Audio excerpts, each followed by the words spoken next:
What's up, farming family? How y'all doing today? Today, we are checking out the Nexus Prostar. This is a titanium faced paddle. I don't know if y'all been hearing all the hoopla and all the, drama lately, but titanium based face paddles are essentially like a polyester with a titanium style coating on it. Doesn't change how the paddle plays one bit. I usually just see materials as buzzwords. I mostly focus on how a paddle feels. If a paddle feels good, I really don't care what it's made of, to be honest, as long as it's as durable as raw carbon fiber and some of the past paddles and plays to my liking. I do have a code for this company. It's 10% off if you use Farmer at checkout. I will, get a kickback from that. There is one little thing I do want to mention about this paddle.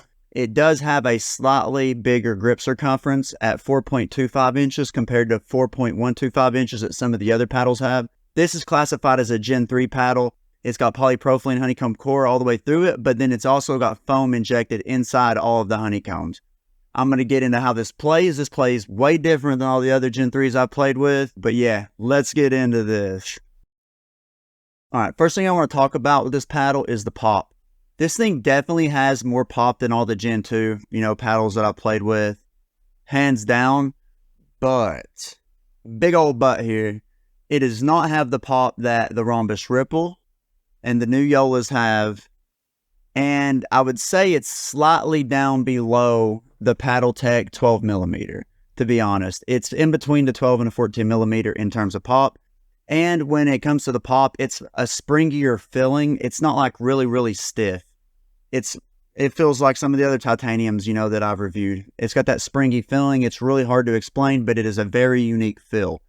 Now, when it comes to power, if the Gen 3 Yolas, the Rhombus Ripple, and some of the other paddles hadn't been released and been considered massive power paddles, this would be top, in the power paddle category. But I would put it right down below the Ripples and the new Yolas. And in terms of, the TKOC, I would say that this is in between the 12 and the 14mm in terms of power. This isn't like the Yola or the Ripple at all. If you're wanting something that's slightly toned down compared to those two, this is a very good option for you realistically. I think this is honestly where a limit should be in terms of power and pop, or where the Paddle Techs. Somewhere in that area, and this falls in between them. This is where I think the limit should be because it's getting too real out there. You're liable to catch a pickleball to the eye, and your eye's just going to explode if it gets hit by a Ripple or the new Yolas. This will be harder to control than most of your Gen 2 paddles. It will definitely be easier to control than the Ripple and the new Yolas that have came out.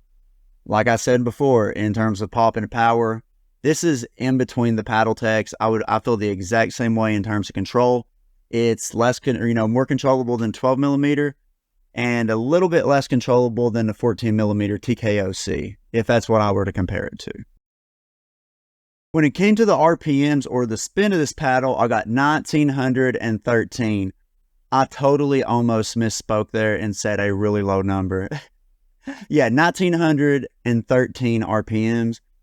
Like I always say, and like his parrot's going to say if I remember to put it in here, anything above 1850 and my RPMs is considered good. I would think you'd be able to go out and perform, play in a tournament, get the amount of spin and stuff you want to get. Part is probably the most useless part in all my review, to be honest. When I started doing these RPM tests, I was like, man, I'm going to be able to tell how much spin is on these. Then after doing like 30 or 40, I'm like, okay, the spin's so close on most of these, it really doesn't even matter. So when it came to the swing weight of this paddle, it was 122, which is realistically in line with most of the other elongated paddles. You may have a couple that are, the 117, 118, 119 mark, but most of them are going to fall anywhere from like the 119 to the 124 range, or at least from what I've noticed. So if you've used an elongated paddle, this isn't going to feel hardly any different than any of the other elongated paddles you've used. And the overall static weight of this paddle out of the box was 8.2 ounces straight up.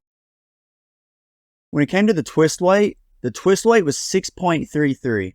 Okay, 6.5 is technically considered average, but usually the hybrids and the standard shapes and wide body shapes are the ones that are usually above that average. Usually you'll get elongateds anywhere from 6.1 to 6.4, unless, you got one that's got a crazy good twist weight, which rarely happens. So they're more likely to rotate in your hands than the wide bodies or the hybrids are. So you might need to add, a little bit of lead tape to it, which I didn't feel like it still needed it because at 6.33, it's so close to the 6.5. Anything over 6.25, I generally won't add lead tape unless I'm wanting more power and plow through, to be honest. 6.25, I feel like is good enough for me in terms of twist weight. But the sweet spot is something else I want, to talk about, which I do in every review. The sweet spot feels really, really good on this paddle compared to other elongated paddles. I feel like the foam all the way through the core is increasing the sweet spot a significant amount. I'm not saying this is like a hybrid shape or like a wide body shape by any means, but I do feel like it is an improved sweet spot for an elongated shape paddle. When it came to the value of this paddle, it was $169.99 before my 10% discount code. Do I think it's worth it? Yes, I do. This is a Gen 3 paddle that doesn't play like the other Gen 3 paddles has. It's somewhat more controllable. This would definitely probably squeak into my top 5 elongated paddles. I would have a hard time deciding between this and some of the other ones on the list. Straight up, it's getting so much harder to choose which paddles, are the best.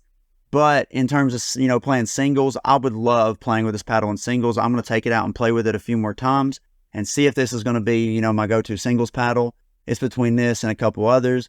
But yeah, for a foam core paddle that's $169 with the titanium face, it's really good value, straight up. So would I recommend this to people? Yes, people that have, strong arms, who love driving the ball, who want something that's a little bit less poppy than the other Gen 3s, but a little more poppy than the Gen 2s, basically a Gen 2.5.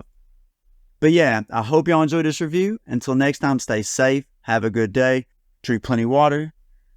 Peace, y'all.